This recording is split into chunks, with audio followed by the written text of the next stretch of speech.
Hello, everyone. I hope you're having a good day. My name is Dave Dallas of When Pigs Fly, and I'd like to welcome you to the last segment of the Virtual Exchange Music Jam. Other than playing on stage with all the other musicians at the jam, my second favorite thing to do is just to kick back and shoot the breeze with all these folks and listen to some of the great stories that they have to tell about their playing days. And we've got Jim Pennington here that's being interviewed by Dewey Keithley. Jim's a long term jammer. He's going to relate a story about him and another jammer got very creative in accessing a drum kit for the last unofficial music jam in Dallas in 2013. Let's have a listen.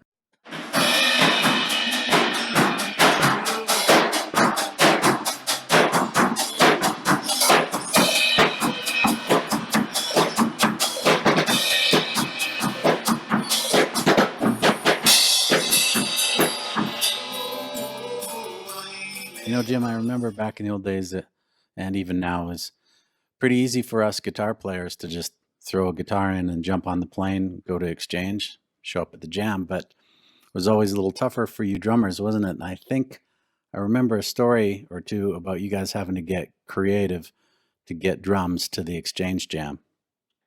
We did, Dewey. We had a bit of fun the one time down there in Dallas. Of course, it was all about you singers and guitars there for a while, and us drummers are kind of sitting in the background, and we're like, "Hey, this isn't fair. So we need to get a kit in here." So Patty Harris and I were chatting about, well, how are we going to get a drum kit in here? We said, well, let's just rent one.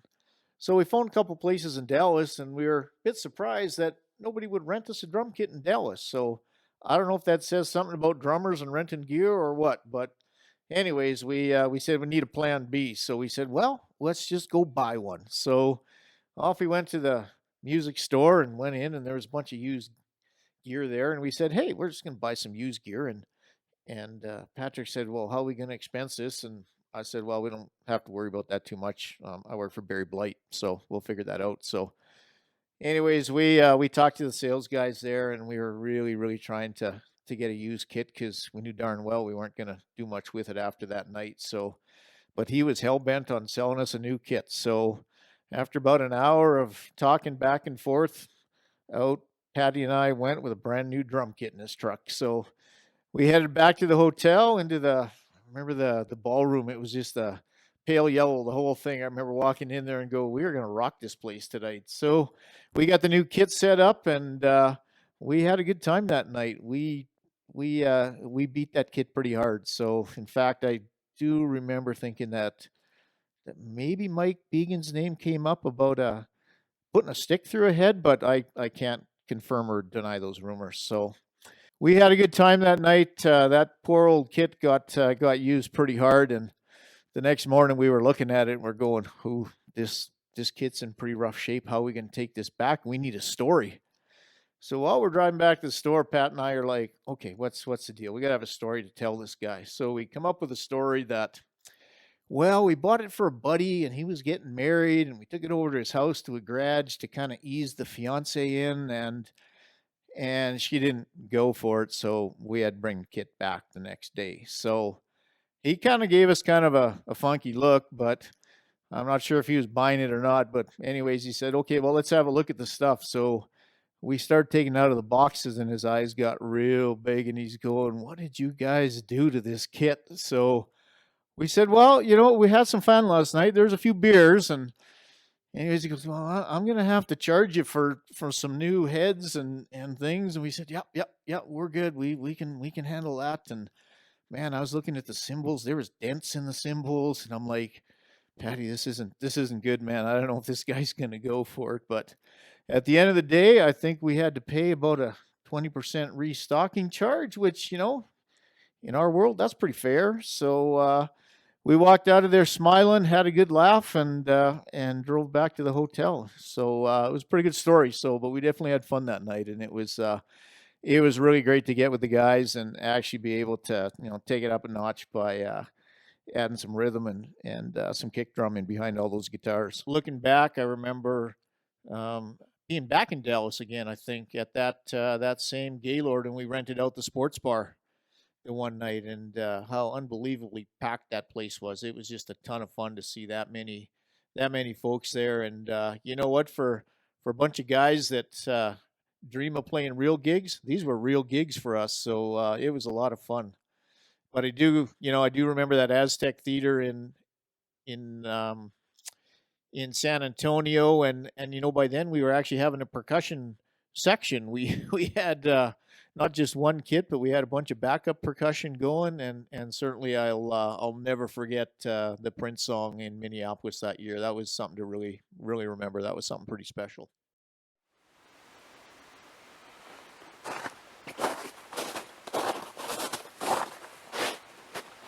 Hey everybody, it's Dewey. I'm pretty bummed I can't be at the Emerson Exchange Music Jam this year.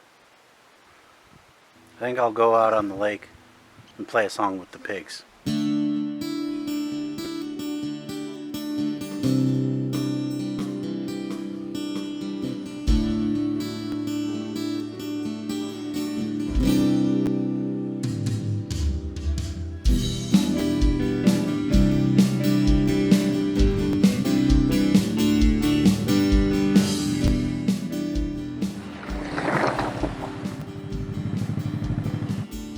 Looks like a good spot. Man, I hope this hat didn't mess up my hair. This is Emerson Exchange Music Jam, yo.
look forward to seeing y'all at the Exchange Music Jam next year. Have fun.